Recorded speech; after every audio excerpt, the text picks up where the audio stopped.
BRICS ஆரம்பிக்கிறதுக்கு முன்னாடியே ஒரு ஃபெயிலியர் அப்படிங்கிறது போல வந்து பார்த்தீங்கன்னா மேற்கு மீடியாக்களோட டைட்டில்லாம் பார்க்க முடிஞ்சிச்சு. ஆனா இந்த பிரிக்ஸ் நடக்க அது போல ஒரு ஃபெயிலியரா இல்ல போல தெரியலையே அப்படிங்கிறது போல ஸ்டேட்மெண்ட்ஸ்லாம் வரத வச்சு பார்க்கும்போது புரிஞ்சுக்க முடியுது. அதுக்கான காரணம் டாரிஃப். அமெரிக்காவோட அதிபரான டொனால்டு ட்ரம்ப் அவர்கள் இந்த உலக நாடுகள் முழுவதும் நாங்க டாரிஃப் போறதா சொல்லியிருந்தோம் இல்லையா? ஜூலை 7 12 மணியிலிருந்து இதே ஆரம்பிக்க போகுது அப்படிங்கிற அவர் தரப்பு ஸ்டேட்மெண்ட் வந்திருக்கு. அதுவும் இந்த பிரிக்ஸ் நாடுகள், இந்த பிரிக்ஸோட இணைஞ்சு செயல்படக்கூடிய நாடுகளுக்கு அடிஷனல் 10%. இப்போ இந்தியாவுக்கு 500% 300% சொல்லியிருந்தாங்க இல்லையா? இப்போ அடிஷனல் 10%. எதுக்கு 1000% 2000% போல டாரிஃப் போடலாம்ல அப்படிங்கிற கேள்வி இருக்கு. எது எப்படியோ இப்போ எந்த நாடா இருந்தாலும் ஆன்டி அமெரிக்கன் பாலிசி இந்த பிரிக்ஸ்ல சேர்ந்தாலே ஆன்டி அமெரிக்கன் பாலிசி தான். அப்ப பிரிக்ஸ் நாடுகளே ஆன்டி அமெரிக்கன்ஸா அப்படிங்கிற கேள்வி வந்தது இல்லையா? அப்படித்தான் அமெரிக்கா பாக்குறாங்க பிரிக்ஸ்ல இருக்கக்கூடிய BRICS. இந்த நாடுகள் எல்லாம் ஏன் ஐயா மட்டும் 3 தடவை அழுத்துறேன் அப்படின்னா அதுக்கான காரணங்கள் இருக்கு. Brazil, Russia, China, India, south Africa. இந்த நாடுகள்லாம் கோர் ஆன்டி அமெரிக்கன் பாலிசிஸை ஃபாலோ பண்ணக்கூடிய நாடுகள்.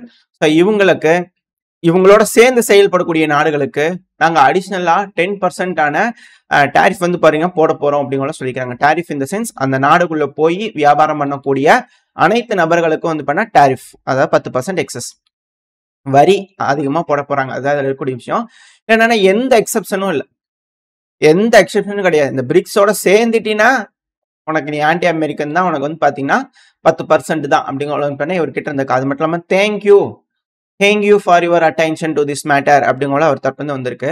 இதுக்கு நம்மளோட யூனியன் மினிஸ்டர் பியூஷ் கோயல் அவர்கள் அவர் தரப்புல இருந்து வந்து பாத்தீங்கன்னா என்ன ஸ்டேட்மெண்ட் வந்திருக்கு, ஏன்னா அதெல்லாம் முக்கியமான விஷயம். யூனியன் மினிஸ்டர், அதனாலதான் நம்ம இந்தியா செய்தி இதுல நான் எடுத்துட்டு வரேன். நீங்க அதுக்கப்புறம் மற்றது எதுவும் கன்ஃபியூஸ் பண்ணிக்காதீங்க. இது முக்கியமான ரீசன் இருக்கு. ஏன்னா நம்ம சேனல்ல இந்தியா நியூஸ் போட்டாலே வம்படியா பார்க்க மாட்டீங்க. பட் ஆனா இது வேர்ல்டு பாலிடிக்ஸுங்க, அதுல மிக முக்கியமா ஹைலைட் பண்ண வேண்டிய விஷயம் என்னன்னா நம்மளோட யூனியன் மினிஸ்டர் என்ன சொல்லியிருக்கிறார் அப்படின்னா, எங்களுக்கு எந்த ஒரு ப்ரெஷரும் இல்லை, அவசரமும் இல்லை. இந்த டைம் ஃப்ரேம்குள்ள எல்லாம் வந்து பாத்தீங்கன்னா எங்களாலாம் செய்ய முடியாது.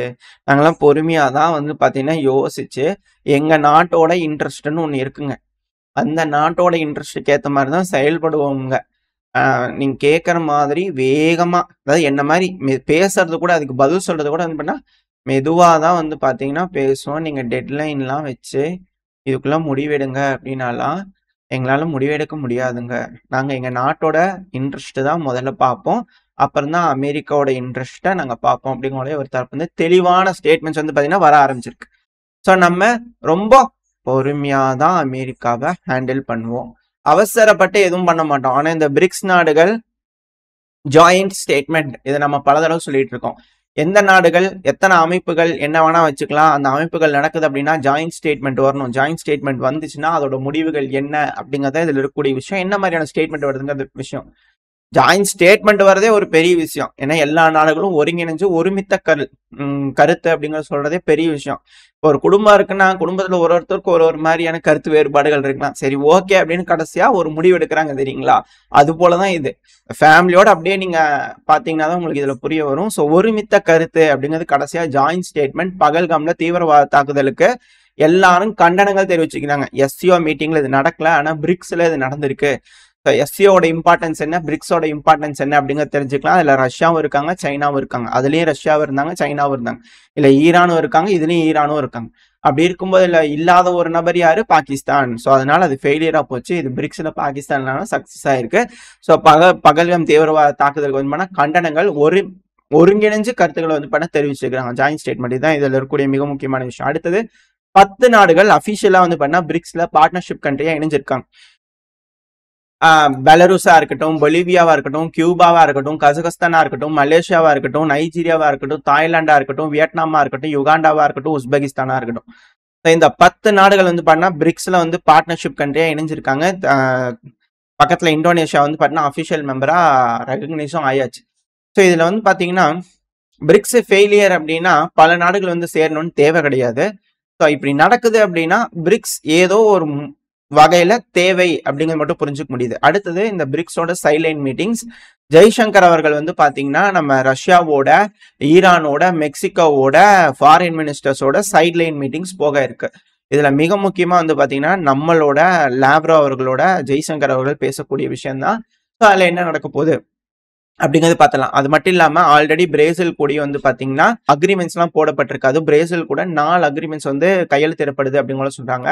இல்ல ஹைலைட் பண்ணக்கூடிய விஷயங்கள் இந்த பிரேசில்ல நடக்கக்கூடிய மீட்டிங்ல பிரேசில்ல தனியா நம்மளும் பிரேசிலும் பேசி 4 மிக முக்கியமான ஒப்பந்தங்களை கையெழுத்திட போறாங்க அக்ரிமெண்ட்ஸ்ல அப்படிங்கிற சொல்றாங்க. ரெனியூவபிள் எனர்ஜி, அதாவது சோலார், இந்த ஈவி இது போல மேண்டேட்லாம் வந்து அங்க இல்லைன்னு சொன்னாங்க இல்லையா ட்ரம்ப் அவர்கள். ஸோ அது போல இங்க வந்து பாத்தீங்கன்னா இந்த ரெனியூவபிள் எனர்ஜி பத்தி நம்ம பேசியிருக்கோம். அடுத்தது கவுண்டர் டெரரிசம், ஏன்னா இது ரொம்ப ரொம்ப முக்கியம். இங்க பிரேசில்லயும் வந்து பாத்தீங்கன்னா கவுண்டர் டெரரிசம் ரொம்ப ரொம்ப முக்கியமான ஒரு விஷயம். ஏன்னா இந்த இடத்துல ஆட்சி மாற்றம் வரல அப்படிங்கும் போது மிக பெரும் சிக்கல்கள் நம்ம நாட்டுல எப்படி நடக்குது அதே போல அங்கேயும் நடக்குது.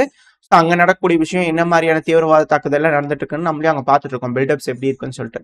ஸோ பிரேசிலுக்கும் கவுண்டர் டெரரிசம் மூலியமா நம்மளும் இணைய போறோம். ரஷ்யாவோட இணையற மாதிரி இப்ப பிரேசிலோட இணைய போறோம். ஏன்னா இதெல்லாம் ஒரு லிங்க் லூப். இதுக்கு முன்னாடி பல விஷயங்கள் இருக்கு, நம்ம தனித்தனி வீடியோ பதிவுல பார்க்கலாம். அடுத்தது அக்ரிகல்ச்சரல் ரிசர்ச், இது அதை விட ரொம்ப முக்கியமான ஒரு விஷயம். இப்போ உதாரணத்துக்கு சொல்றேன், எனக்கு தெரியாது, பட் இருந்தாலும் இது போல விஷயங்கள்லாம் நான் கேள்விப்பட்டிருக்கேன். உங்களுக்கு தெரிஞ்சிச்சு, ஆமா நான் சொல்றது கரெக்டா இல்ல அதுல ஏதாவது மாடிஃபிகேஷனா கமெண்ட் செக்ஷன்ல சொல்லுங்க. எனக்கு தெரியாத ஒரு சின்ன உதாரணத்துக்காக சொல்றேன், அவ்வளவுதான். எதுக்கு அப்படின்னா, நான் விவசாயம் பண்றாங்க இல்லையா, விவசாயம் பண்றதுல வந்து பாத்தீங்கன்னா இந்த விதை இருக்கும். நம்ம விதைச்சாதான் வந்து பாத்தீங்கன்னா பயிர் வரும், அதுல நம்ம விவசாயம் பண்ண முடியும். இப்போ அந்த விதையவே வந்து பாத்தீங்கன்னா ஜெனடிக்ஸா மாடிஃபை பண்றாங்க. ஒன்ஸ் நம்ம அதை வாங்கி நம்ம விளைவிக்கிறோம் அப்படின்னா திரும்ப திரும்ப அவங்க கிட்ட இருந்தா நம்ம அதை வாங்கணும். இது போல பல விஷயங்கள் இருக்கு. இதுல பெரும்பான்மையான விஷயங்கள் மேற்கு நாடுகள் கிட்ட இருக்கு, இந்த அக்ரிகல்ச்சரல் ப்ராடக்ட்ஸ்லாம். அதை பிரேக் பண்ணுன்றதுக்காக நம்ம நாட்டுல இருந்து நிறைய விஷயங்கள்லாம் செய்யணும். இப்போ அதுல என்னன்னா, ஒண்ணு இந்த அக்ரிகல்ச்சரிலேயே அவங்க கட்டுப்பாட்டுக்குள்ள வச்சுக்க முடியும். விதை அப்படிங்கிறது வந்து பாத்தீங்கன்னா ரொம்ப ரொம்ப முக்கியம். அது வந்து அவங்க கட்டுப்பாட்டுக்குள்ள இருக்கும். இப்படி இருக்கும்போது இன்கேஸ் பக்கத்து இருக்கிற ஃபார்மரு விதைய போட்டு அவர் பாட்டுக்கு விளைவிக்கிறார் அப்படின்னா அது ஒரு வேலை. இந்த மேற்கு நாடுகளோட விதையா இருக்கு அப்படிங்கிற பட்சத்துல அவங்களுக்கு நம்ம கப்பம் கட்டணும். அவங்க நினைச்சாதான் அதை அறுவடை பண்ண முடியும், இல்லைன்னா அவங்க வந்து அறுவடை பண்ணிட்டு போயிடுவாங்க. ஸோ இது போல ஏகப்பட்ட சிக்கல்கள் விஷயங்கள்லாம் இருக்கு. நம்ம நாடு அதுல வந்து எப்படி கையெழுத்திட போகுது, எந்த மாதிரியான உறவுகள் இருக்கு அப்படிங்கறத இருக்கு. இதுல மேற்கு டாமினன்ஸை கம்ப்ளீட்டா உடைக்கிறதுக்காக பிரிக்ஸ் நாடுகள் வராங்க. ஸோ அதுதான் இந்த அக்ரிகல்ச்சரல் ரிசர்ச். ஏன்னா ட்ரம்ப் அவர்கள் வந்து பாத்தீங்கன்னா இந்தியாவுக்கு அழுத்தங்கள் வருது அப்படிங்கிற சொன்னாங்க இல்லையா, அமெரிக்காவோட அக்ரிகல்ச்சரல் ப்ராடக்ட்ஸுக்கான அழுத்தங்கள். அதுக்கு தான் பியூஷ் கோயல் அவர்கள் இருந்தா நாங்க பொறுமையா தாங்க முடிவெடுப்போம் அப்படிங்கிற சொல்லிக்கிறாங்க இல்லையா.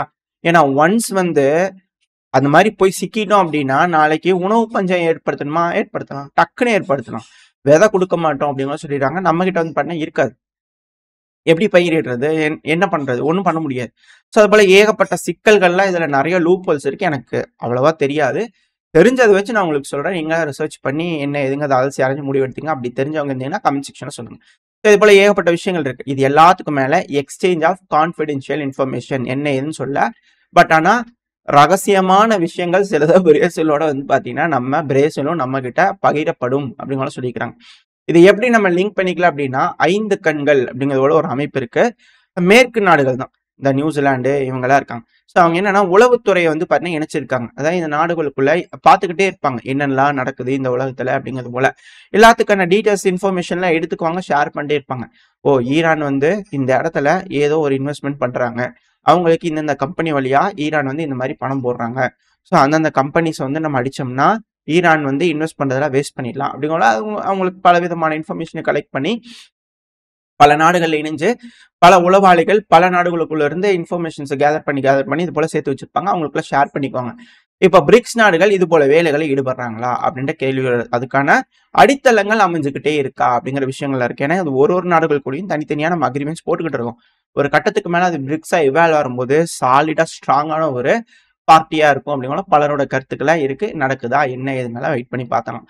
அடுத்தது ஏன்னா அப்டேட்ஸ் பார்த்துட்டு இருக்கோம் இல்லையா, இதுல மிக முக்கியமா இந்த செர்பியால வந்து பண்ண ஆட்சி கவிழ்ப்பு, இது ரொம்ப ரொம்ப முக்கியம். மத்திய யூரோப்ல இருக்கக்கூடிய ஒரு நாடு செர்பியா. இந்த செர்பியால வந்து பாத்தீங்கன்னா ஆட்சி கவிழ்ப்பு நடக்குது, அதுக்கு ஏற்றபடியான விஷயங்கள்லாம் நடக்குது. ஆட்சி கவிழ்ந்துருச்சுன்னா ரஷ்யாவுக்கும் சிக்கல், இந்தியாவுக்கும் சிக்கல், பல நாடுகளுக்கு சிக்கல். அதாவது டீமா பிரிகிறாங்க அப்படின்னாலே எக்கனாமிக்கல் ரீதியா சொல்றேன், ஒரு நாடு இன்னொரு நாடோட என்ன உறவு ஏற்படுத்த போகுது. இப்போ உதாரணத்துக்கு பிரிக்ஸ்ல நம்ம இருக்கோம். நம்ம பிரிக்ஸ்ல இருந்து வெளியே வந்துட்டோம்னா நம்மளுக்கு என்ன நல்லது நடக்க போகுது, பிரிக்ஸ்ல இருக்கிறனால என்ன நல்லது நடக்க போகுது, அமெரிக்காவோட அலைனால என்ன நல்லது நடக்க போகுது, அது போல இருக்கு இல்லையா? அதுதான் இதுல இருக்கக்கூடிய விஷயம். ஸோ அங்க ஆன்டி கவர்மெண்ட் ப்ரொடெஸ்ட் வந்து பார்த்தீங்கன்னா அதிக அளவில் நடந்துகிட்டு இருக்கு. ஏன்னா செர்பியால அதிக அளவில் லித்தியம் ரிசோர்ஸ் இருக்கு. ஸோ எப்படி இப்போ உக்ரைன் கையை விட்டு போச்சோ அதே போல செர்பியாவும் கையை விட்டு போயிருமா அப்படிங்கிற ஒரு அச்சங்கள் யூரோப்பியன் யூனியனுக்கு மேற்கு நாடுகளுக்கு இருக்கத்தான் செய்யும். ஸோ அது ரிலேட்டடா இருக்கக்கூடிய விஷயம் தான் இது எல்லாமே. இப்போ அங்க ஆன்டி கவர்மெண்ட் ப்ரொடெஸ்ட் நடந்துட்டு இருக்கு. அதுக்கான காரணம் ஊகிக் அவர்கள். ஊகிக் அவர்கள் யாரு? ரஷ்யாவுக்கு இணைஞ்சு செயல்படக்கூடிய ஒரு அரசாங்கம். ஸோ அந்த காரணத்தினால ஆட்சி கவிழ்ப்பு கொண்டு வரணும் அப்படிங்கிற செர்பியா ட்ரை பண்றாங்க. ஸோ இதனால அந்த இடத்துல ஆன்டி கவர்மெண்ட் ப்ரொடெஸ்ட் நடக்குது. ஸோ அந்த ஆன்டி கவர்மெண்ட் ப்ரொடெஸ்ட்ல கைகலப்பாயிட்டு இருக்கு. போலீஸ்க்கும் அங்க இருக்கக்கூடிய மக்களும் வந்து பண்ணா சண்டை பிடிச்சிட்டு இருக்காங்க அப்படிங்கிற வீடியோ பதிவுகள் வருது. தீவிரம் அடைஞ்சுக்கிட்டு இருக்கு. அதான் இதுல இருக்கக்கூடிய விஷயம். ஓரளவுக்கான தகவல்கள் இந்த பையில பார்த்துருப்போம்னு நினைக்கிறேன். இதோட இந்த பையை நான் முடிச்சுக்கலாம். இந்த பதிவு எப்படின்னு உங்களுக்கு பிடிச்சிருக்கா? பிடிச்சு நான் லைக் பண்ணி உங்க ஃப்ரெண்ட்ஸ் நம்மளோட ஷேர் பண்ணிக்கோங்க.